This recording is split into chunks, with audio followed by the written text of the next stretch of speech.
Hi, this is Abul Hussain, and today I want to talk to you about why I believe when you start a campaign to be effective and successful, you need to start with the end in mind.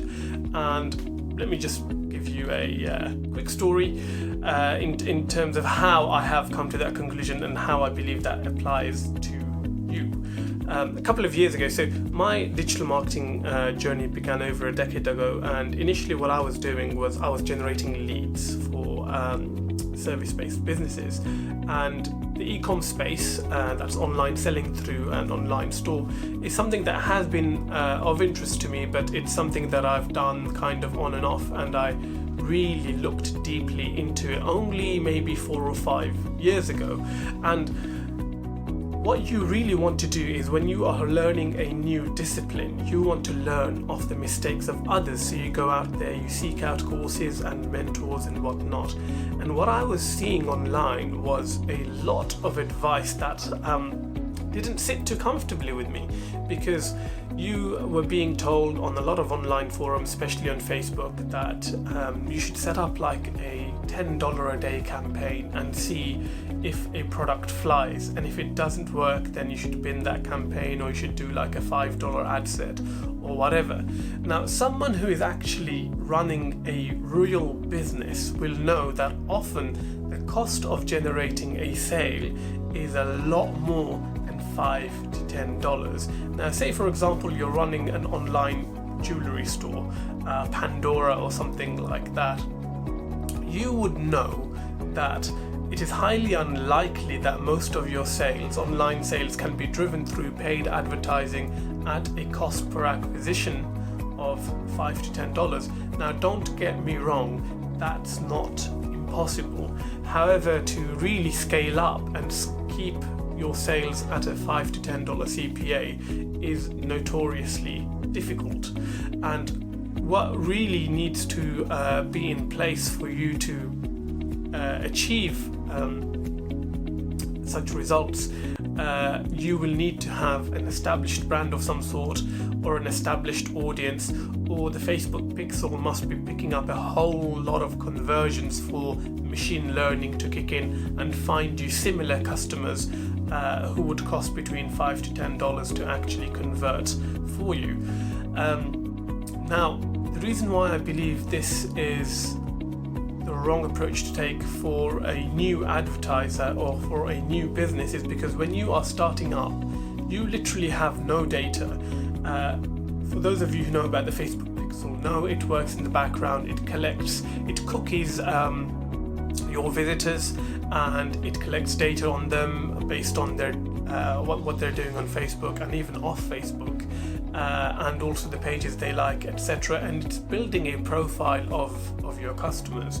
Now, with any machine learning algorithm, the more data you feed in, the more accurate the results are going to be. It's a bit like these polling companies that when they do go out and ask their when they run these surveys, they'll call you up and they'll ask you about opinions about who's going to win the race to the White House, or something along those lines, if you like. And then they say, oh, they've done a survey which is based on a proportional representation of the country, when in reality they'd speak to maybe 1,000 or 10,000 people, and then they'll draw a national conclusion, if you like, is based on the data points that they have actually captured about the people. Bringing that back to Facebook, when you are a new business or a new advertiser, you might not have a lot of traffic to your website.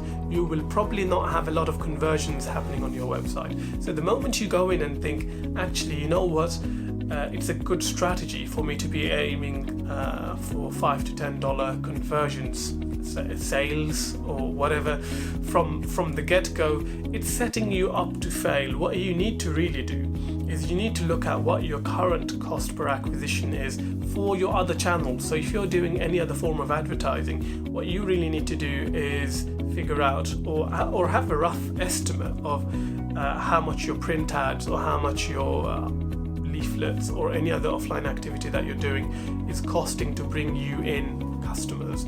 Now, once you have worked that out, you could use that as a benchmark for your online advertising. So if you, for example, are doing ads in your local paper, and you know, or you have a very good idea that you're bringing in 10 customers a week, and that ad is costing you $500, you know that the cost of acquisition for you is $50.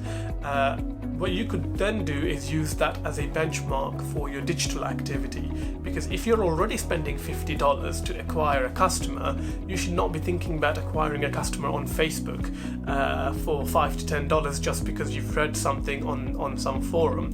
What you need to do is use a comparative metric to be realistic.